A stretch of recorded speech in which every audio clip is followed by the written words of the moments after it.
At para naman sa ating pabawang Pampa-Good Night, maraming netizens ang naantig sa kwento ng isang lolang driver sa Cavite. Ang kanyang pasahero, binigyan siya ng pampa-full tank. Nasa frontline ng balita niyan si Rainiel Pab. Magkano po? Po? Hindi, magkano nga po?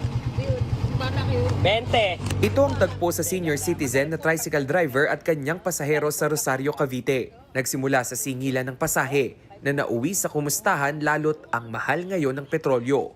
Hanggang sa Magkano full tank ng gas? Ito, 540. Po? 540 ngayon. Ang mahal. Oo, laki na itinaas mo eh.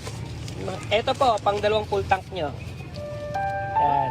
1-1. Full tank na yun ng dalawang... bakit? Bakit po? naiyak ang babaeng driver nang abutan siya ng perang kasya ang dalawang full tank ng kanyang tricycle. Pira ako ng taon, katulad niyo. Maraming salamat. Dito na rin naiyak ang pasahero. Pero di natapos dyan ang kanyang pagiging good Samaritan. Inabutan pa niya ng dagdag na pera ang babaeng tricycle driver. Ayon sa pasahero, napansin niya na tila nahihirapan si nanay sa pagmamaneho. 72 years old na pala kasi ang matanda at ilang dekada na rin sa pamamasada. Para maibsan ang pagod, yan daw ang naisip na pampagood vibes ng pasahero. Ngayong inaarayan ng lahat ang mahal na presyo ng petrolyo. Ang good deed ni Kuya, kalat na online with more than 9,000 shares ngayong gabi. Libo-libo na rin ang nag-like, react at comment sa nasabing video para purihin ang kabutihang loob ng pasahero.